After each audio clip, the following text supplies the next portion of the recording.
It's one of the most dangerous cities in the world. A place of lawless suburbs and impoverished settlements controlled by urban gangs or raskals. Crime, rape reflects the quality of the sort of leaders we have.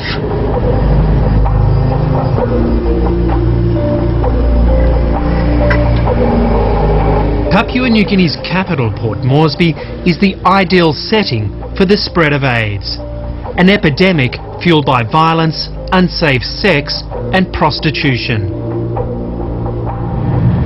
They come out from the settlements. Yeah. Basically, it's a very big threat. You know, if we have young girls hanging around, the risk of them getting HIV, AIDS is very high.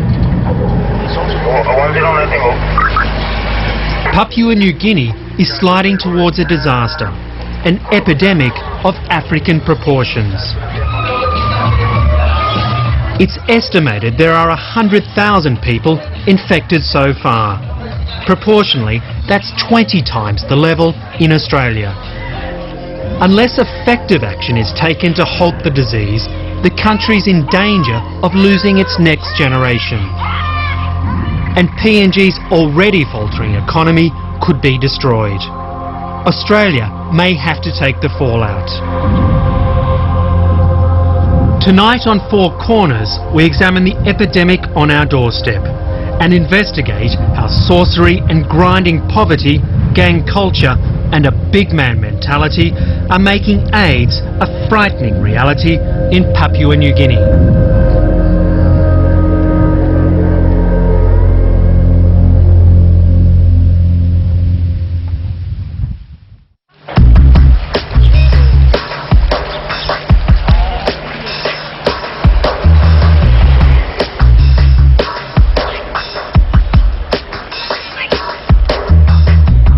The alarming problem for PNG is that it has one of the fastest growing infection rates in the world. To understand why, you have to come to the settlements and suburbs like Gerahu. Here male attitudes towards sex are at the heart of this rapid transmission. Gerahu used to be a decent suburb in Port Moresby, but now the outer areas are controlled by the 585 Raskol gang. The police rarely venture into these streets. Unemployment is rife and crime is the major occupation. Nothing to do. We just day and night, we just do ladies play cards and roam around in the streets smoking marijuana and nothing good in our community. No government services, so we still the same old life we doing it every day and night. These men are members of the 585 gang, and like many people in this program, they didn't use their real names. In Raskol gangs, it's a sign of status to have many sexual partners. They haven't had an AIDS educator in these streets, and these men believe condoms aren't essential in the fight against AIDS. Sometimes I don't trust there, I use condom. Sometimes I trust there, I use flesh to flesh. Flesh to flesh, Yeah. what's flesh to flesh? It's like Gafilor is meat to meat. meat to meat. Like without using any protection. How do you know they don't have AIDS or HIV? Yeah, that's the main question that we can't answer to you. They also believe that it's the women who are more likely to spread the disease. Fluid coming out from the woman. Coming out from the woman's Yeah. It's 110%. Women easily get AIDS. Then men are. Yeah, men are 95%. So women are 100%. 110%. Oh yeah, 10%. That's 10% extra. Yeah. There's some red cast there. The next day, they took us to the scene of some of their crimes. This place is a main car park, hideouts. Boys steal cars, come put change plate numbers. They go rob and they come back, throw the cars here. The system just like failed us, just dropped us out. And plus, because our parents not working, So we have to tend to crime. So it's like a revenge on the system? Yeah, like it's more or less a revenge. But it's more to do with our day-to-day survival. Part of the rascal gang culture is sexual violence.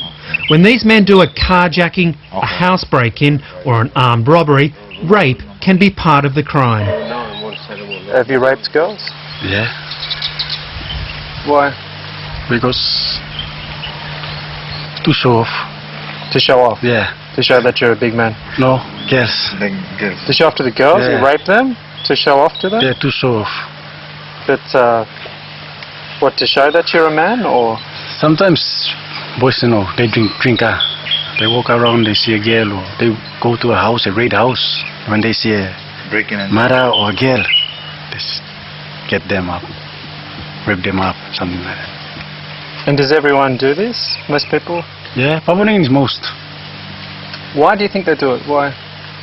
I don't know.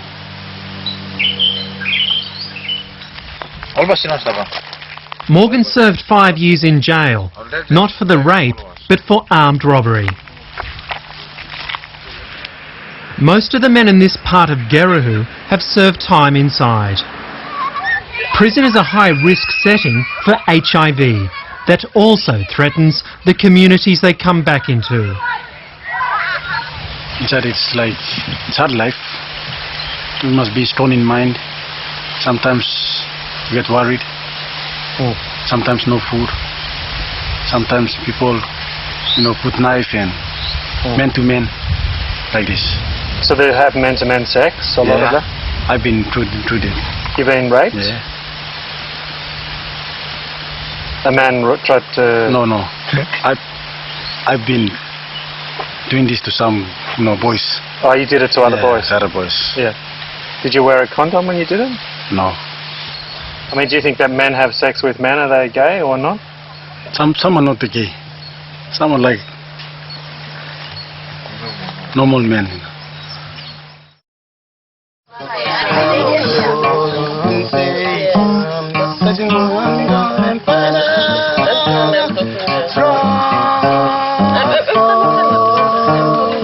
A third of all women in PNG have been subject to sexual assault. The girls of Gerahu not only have to battle poverty, but also the sexual violence that surrounds them. Ray lives in these makeshift houses with 20 of her relatives. There is no electricity or water here, and the family gets by on a few dollars a day. Ray's neighbour was gang raped recently, but she says her family protects her. Sometimes, we hold knives or things like that, or fight against them to protect ourselves. Or deaden them, we chase them away. Because we got plenty boys there to chase those boys away.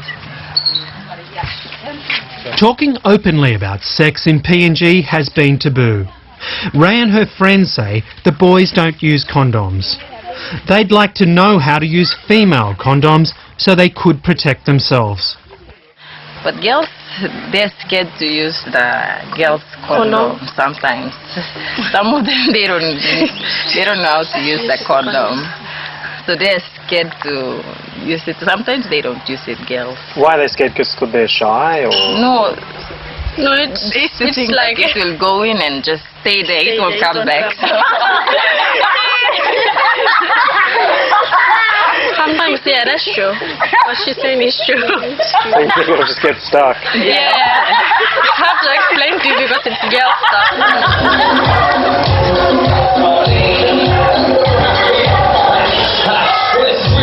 But it's not just the broken down communities in Port Moresby that are the breeding grounds for AIDS. It's also the bars and brothels that cater for the top end of town. It's been confirmed to Four Corners that at least 2 members of the National Parliament have AIDS.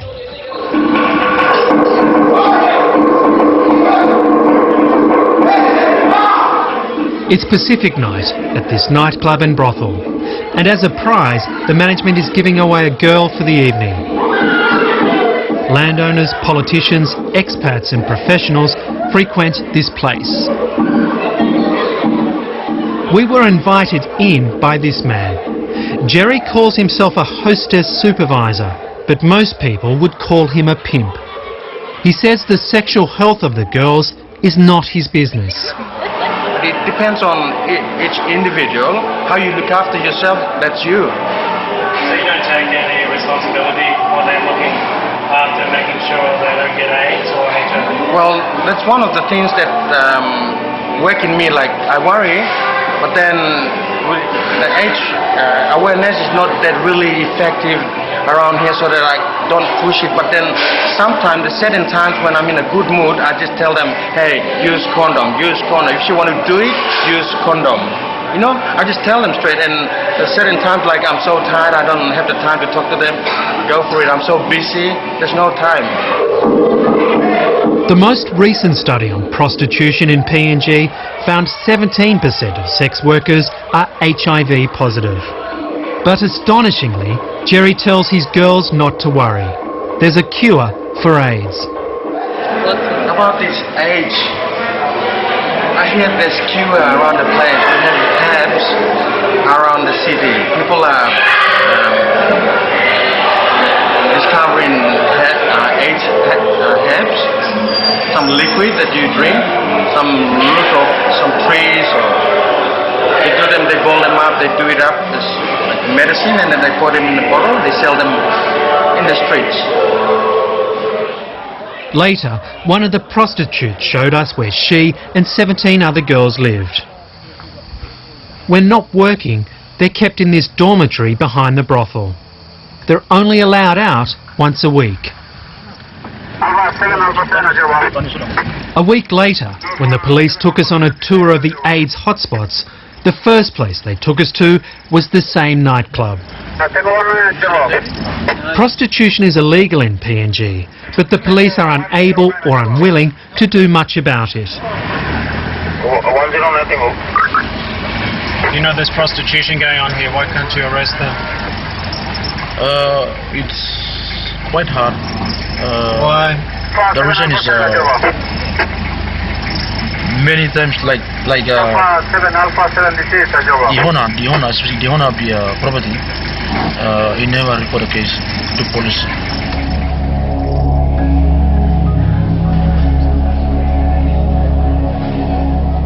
This is Ward 4B, the unofficial AIDS ward at the Port Moresby General Hospital. Patients only come here when they're close to death. They have to share their fate with tuberculosis sufferers. There is no dedicated AIDS ward. There are 16,000 confirmed HIV positive people in PNG. Experts say many more are undetected, and the real figure exceeds 100,000. We are seeing an average of 200 to 250 new cases per month in Papua New Guinea. New cases. Now that's frightening. Very frightening indeed, Matthew. And if we are going at that rate, I mean, you know, we could even go as 50% of our population gone. And I mean, I don't want to imagine what's going to happen after that. At 10 o'clock, give him MK. All right. PNG's health system can't even cope at current levels of the epidemic.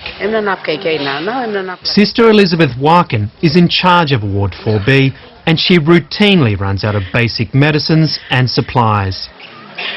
I don't have enough bed sheets, I don't have enough masks, I don't even have enough drugs. Sometimes we run out of crystalline penicillin, but those main common medicines we're always running out. And what about just, you know, soap and washing up fluids? Soap and washing up, I get little bit from the hospital, not much. Sister Warkin can't get enough staff to work in this ward, so it's left to the families of the sick to care for their loved ones. The hospital can't even afford to feed the patients. Joseph Narop is from Madang and is dying of AIDS. His wife Dana and child have been living under his bed for 4 weeks. So when did your husband first get sick? It's a long time. A long time ago? Yeah. Yeah. Do you know how he got sick at all?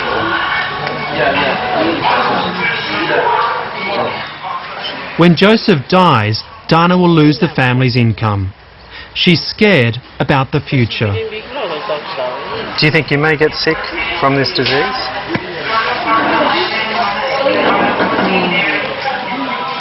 There are enormous amounts of fear and stigma about AIDS in PNG. Lewis Parling was a major in the army for 25 years, but he hasn't received a visitor since he was admitted 2 weeks ago. So how are you feeling, Lewis? Hey, marvelous today. You feel good today? I'm about to talk to you now, so. Better than most days, huh? Oh my goodness, yes. When Parling's family found out he had AIDS, his wife divorced him and the rest of his family disowned him. That's the case with many AIDS patients here. Did people accept you when you declared yourself? Did most people accept you? No, not my family. Your family didn't accept your, My goodness, they put me your right AIDS? out. Even in death, AIDS patients are discriminated against. The Port Moresby morgue manager, Pirikak Koivi, often finds AIDS bodies dumped at the hospital or at the morgue gates. Some families won't claim the bodies because they can't deal with the shame associated with AIDS. Others believe the bodies are still infectious, and the morgue doesn't have the money to bury them. You know, those they'll die of HIV. What we normally do is we pack them up. Like one is already in there with the black plastic. So you put them, you wrap them up in bags? Wrap them up to protect the bodies for other fresh bodies that are coming in, from getting the side effect of maybe the liquid from the body, waste from the body, so for those reasons.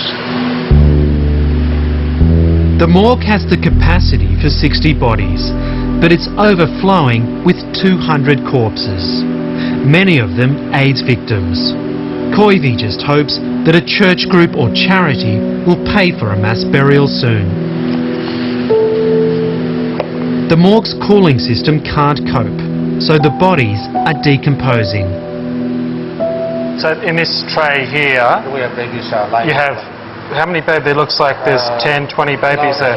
22 babies are currently occupying this one tray.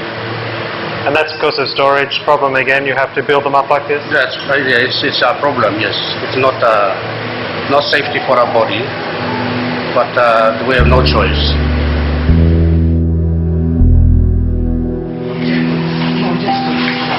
The politicians acknowledge they have failed in their response to Papua New Guinea's AIDS epidemic. For 15 years, this disease was left unmanaged and given every opportunity to spread. Just 2 weeks ago, the government announced a national strategic plan to counter the AIDS epidemic. Responded late, but I think that we're responding responsibly. And, but I think there's a long way and a lot more we can do, and I think we will be doing it. The capacity is one area that worries me a little bit. We just don't have the capacity within our hospitals. We don't have the capacity within our health centres.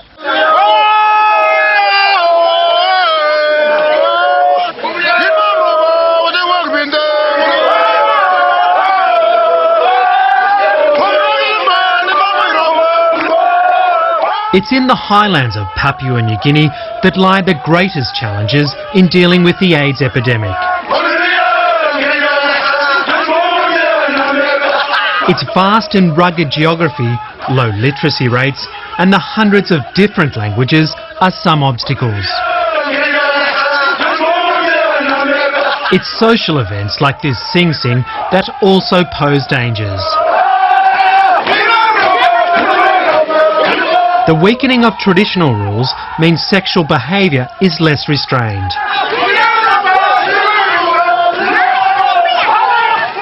Once polygamy was only for tribal leaders, but now anyone can practice it.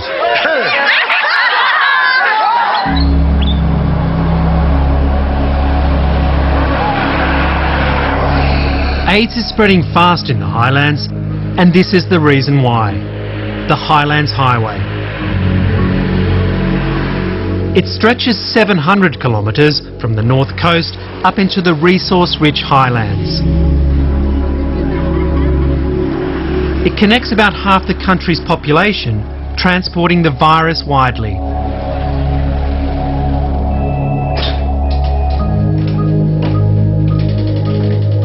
Mary is a 15-year-old prostitute. She works in one of the many guest houses along the highway. She's a product of the breakdown of traditional and family ties. On an average day, she sees 5 men.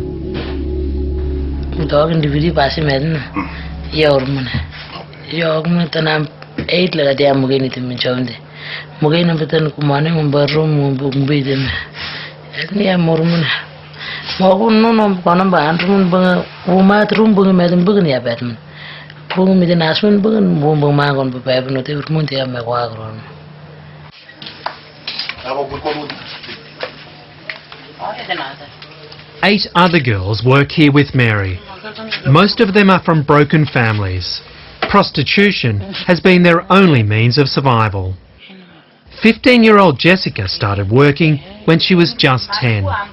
Her stepfather cast her out of the family home.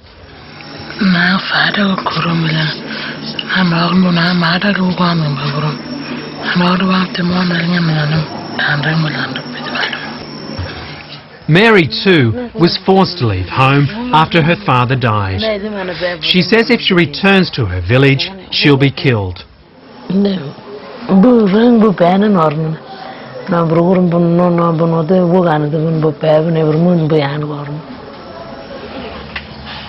There is a free condom machine here, but it ran out of supplies some time ago. The girls say they know about AIDS, but they haven't ever been tested.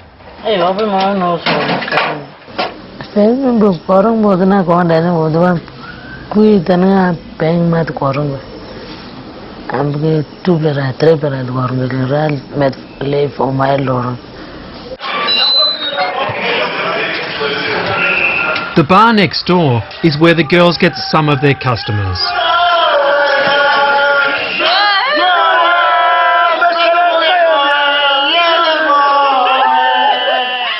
It's only midday, but already a bunch of truck drivers are well into a drinking session. They've come from the coastal city of Leh. We normally drink about 18 bottles. That's the beer is containing about 4.5%. So that's over alcoholic. So when they get drunk, they feel like having sex. So sometimes they do have condom emergency, but sometimes otherwise they don't have it. They just do it on the way. This drinker, David, says a mixture of alcohol and illiteracy is fueling the AIDS crisis in PNG. So that's why HIV is kind of a bushfire in Papua New Guinea. And we believe that in some 10 years, we will look like Uganda. You look like Uganda. Yeah, we believe in that. Some people will believe in that. So why don't you think people change their ideas and their mentality? Why don't they stop? I think they probably do that if they educate them in languages process in their languages, because most of them are not educated. Later, the girls ply their trade on the highway. They pick up truck and bus drivers. It's estimated there are thousands of women on this highway who exchange sex for money, food or a bed for the night. It's an efficient way to transmit HIV all over the highlands.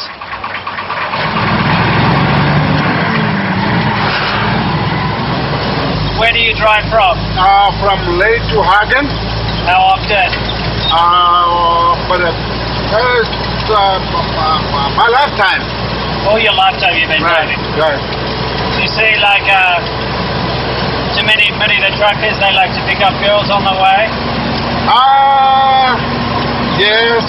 When they stop my truck, I used to stop there and pick them up and drop off there. Conrad says he uses condoms because he has a wife and children at home. He says other drivers don't. Are they worried about HIV/AIDS? Do they know about it? When they drink beer, I don't think so, because they cannot control their minds, you see. That's a situation this trucking company knows about. It's already lost 2 drivers to the disease. Apollos Yimbak is trying to educate the drivers about safe sex. With funds from AusAid, he's installing condom machines in high-risk areas like this. It is going to be devastating for economy in the country if we don't address it properly by now, because the epidemic is there, and more and more people are infected, and it's going to be a big problem in the country.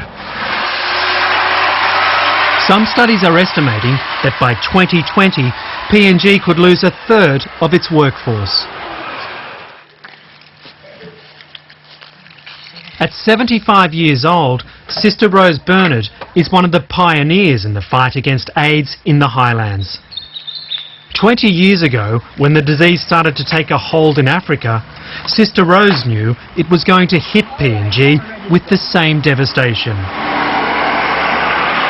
Back then, no one listened. Since then, Sister Rose has been travelling all over the Western Highlands, educating people about AIDS. Gopala. Good pickaninny. Good on you. Yeah.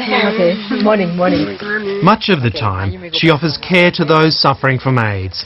She also offers acceptance to those like Patrick, who are seen as outcasts. How are you? You get some feeling no good, sick? Huh? You sick? Yeah, I'm really sick.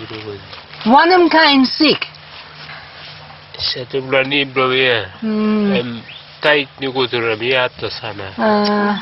Itu am kurub no orang pull him out. Yeah, this fella here. Huh? Orang pull him out. Saya Rabiata sana. Sorry, true. When Patrick first started to get sick from AIDS, he spent hundreds of dollars consulting a traditional medicine man. He believed he was going to be cured, but he only got worse. It's desperation. They're looking for some type of healing, so they grasp onto anything that's offered to them. Because these people with the herbal medicine, some of them are only trying to earn money themselves. And so they are selling these bottles with some kind of concoctions, different kind of concoctions for about 50 kina each. And people, they're telling them that this will cure everything.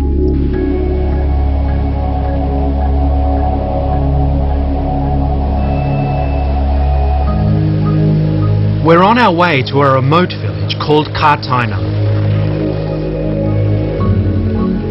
Sister Rose says she was the first white woman to visit the village. This place, I would have never found it if I didn't have somebody guiding me to it. You don't even know these roads exist until you start working with the people. It is in these isolated areas where people with AIDS have been known to be burnt or buried alive. Good on you. You clean the station, huh? How's on you? Morning. In Kartainum, Sister Rose has had some success in countering ignorance and fear. In fact, she's convinced the villagers here to build their own AIDS daycare centre. Morning. But Sister Rose constantly has to reinforce AIDS awareness here. Some are hearing the message for the first time. Me have to ask him you sabi long something long AIDS so you talk clear, huh? Okay. This fella binatang emi come inside long body belong man no matter who's got this for the sick AIDS. Em binatang. Just sort of binatang you work long down him, defense, strong long body. Em work long down him. How about you kiss him this for the sick? You sorry? How about you kiss him this for the sick? Papa, how about you kiss him this for the sick? Me ask him you. You know sorry. You sorry. How about you kiss him this for the sick? What's no good? Now, suppose you sleep one time man or Mary who said he got this for the sick, huh? Now you enough kiss him. Yeah. Then we'll all get a community by kiss him, sorry. The education is crucial for another reason. Sorcery and witchcraft have been on the increase in the Western Highlands. Well, sorcery is a great problem. People are blamed for the death of other people, and even with HIV/AIDS, some of them will not accept the fact that somebody died of this virus, and they will claim sorcery. And so what happens then? Just if they claim sorcery, then what does that mean? That means some people are going to be killed for being responsible for the death of that person. Many innocent people being killed. Oh, stand up here, Tanya, but you can look in. Sister Rose has also come to see how one of her patients is coping.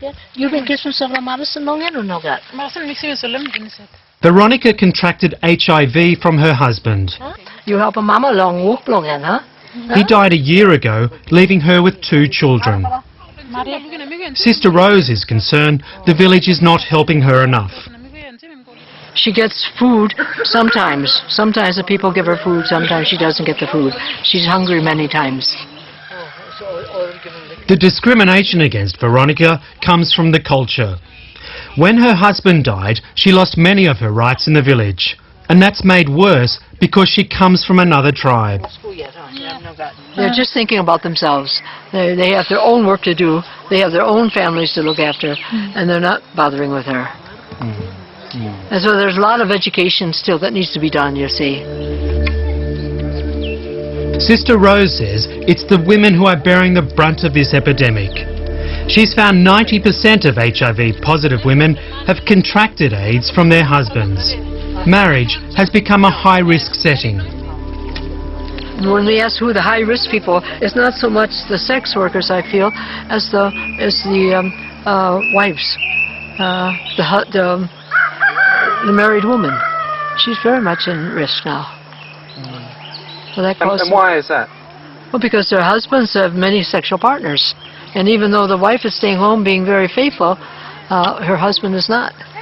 And so by going around with many sexual partners, you know how easy it is to pick up the virus here, since we know there are so many people living with the virus already. So women like Veronica really have to suffer. They have to carry that burden. And Veronica has forgiven her husband. Veronica just hopes she'll live long enough to be able to care for her children. Back at her clinic, Sister Rose has done about 500 rapid HIV blood tests. She's found 12% of them to be positive. Vatican policy is condoms have no place in the fight against AIDS. But Sister Rose takes a practical view about the use of them. I do not promote them. But as a counselor, I have an obligation of letting the clients know the whole message, all about condoms. I have to teach about it. First of all, I don't make the decision, they make the decision. And so if they feel they really need a condom, and they ask me for it, and I feel within that counseling situation that it's right to give it, I give it to them.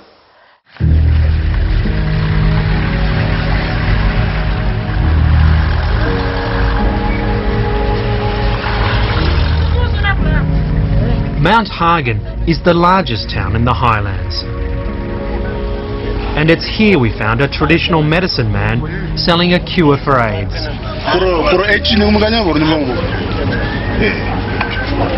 So that's the one, that's the bug tree that can cure AIDS?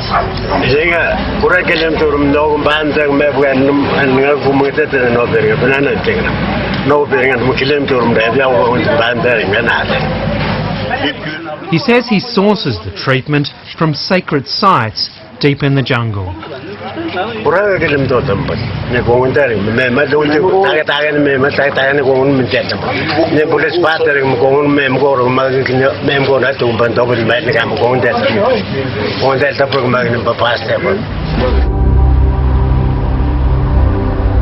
Hours down the highway from Mount Hagen is the remote town of Mingendi.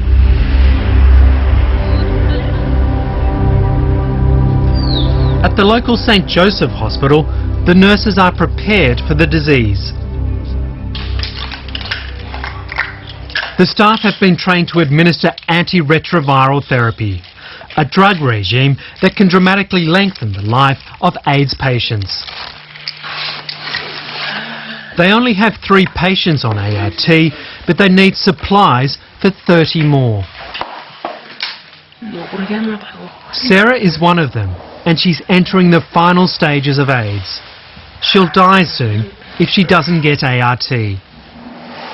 But her prognosis is not that good, obviously. No. Without the drug. No. What do you think? Like I said earlier, if we access those antiretroviral drugs, then it would be a boost for us to treat our patients. So, last month, they lost 3 patients because the drugs they ordered didn't arrive. I told them that we have this ART, drug available, so you will be put on that sometime sooner, but the problem is we don't have enough. So I sounded promising to them, and then seeing them dying like that, sometimes I feel that I'm the one to be blamed, or I regret and all this. So now you probably walk about, or? Sister Kinga Chavonka, the nurse in charge of the hospital, went to Port Moresby on a mercy mission to save her patients.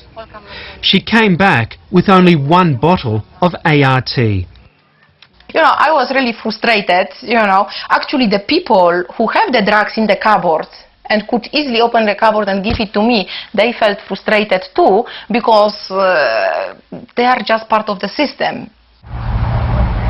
PNG has enough ART for 3,000 patients. We found boxes of the drugs in this warehouse run by the Department of Health. The World Health Organization's Global Fund purchased the drugs, but they've been sitting here while AIDS patients are dying. There are now 600 patients on ART in PNG, but Four Corners has learnt there is more than 1,000 people urgently needing the drugs, and thousands more who will need ART in the near future. Being in a situation that we don't have the drugs to prescribe for them, it's heartbreaking, because knowing that the drugs are lying somewhere on the shelves and soon will be expiring, and maybe it's the situation that one day half of them might be dumped somewhere in the ditch not being used, and here are people dying. It's really something which have to be done in this country. The health minister couldn't offer a clear answer as to why the drugs aren't getting through. I'm not a doctor, first and foremost. I have to be advised by the staff that I have within the department, and the secretaries and those people responsible during the AIDS Council as well.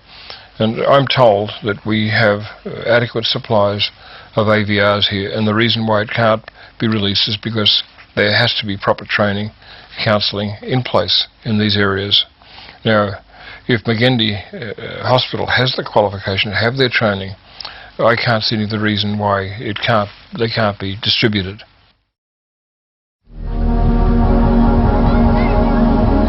Some of the answers in how to deal effectively with PNG's AIDS epidemic can be found here in Garobi. It's much the same as any settlement in Port Moresby. 3,000 people live here in chronic poverty and unemployment.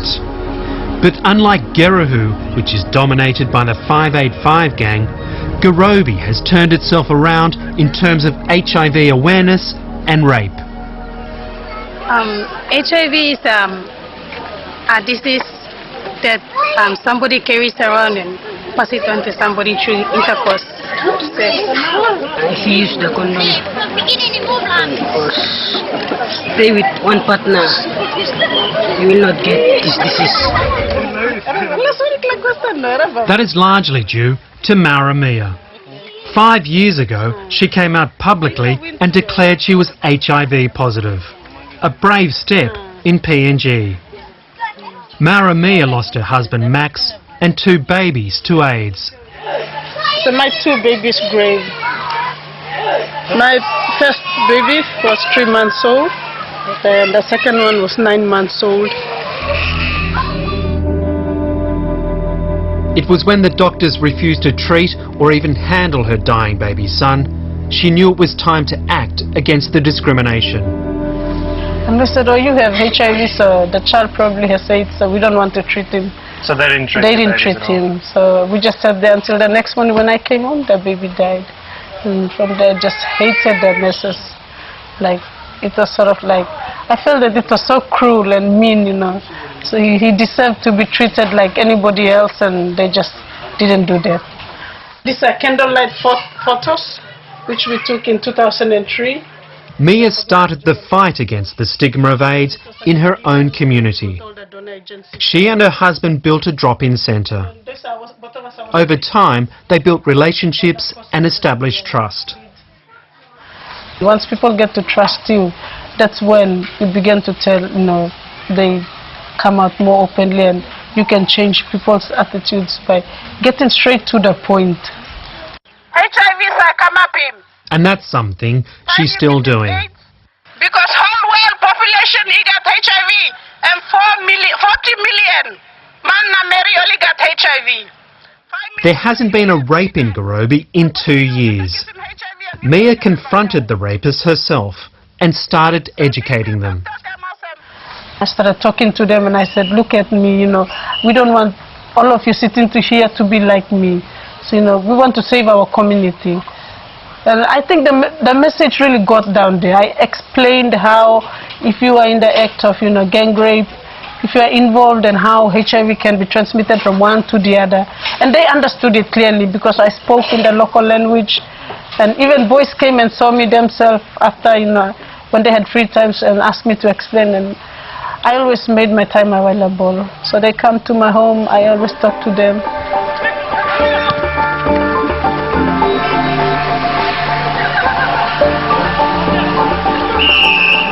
Mia has the firm support of all the leaders in Gorobi. They're building up self-esteem by engaging the community.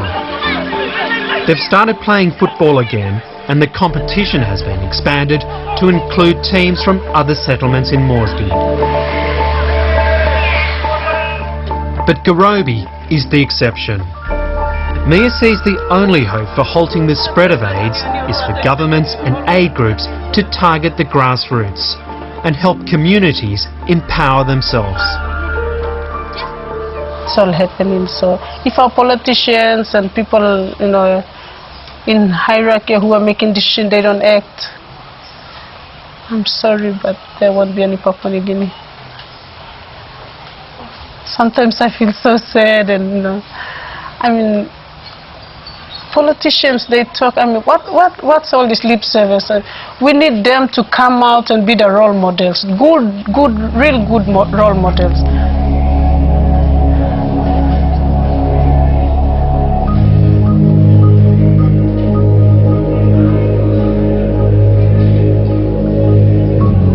At the moment, the ever-increasing infection rate suggests the battle against AIDS in Papua New Guinea is being lost.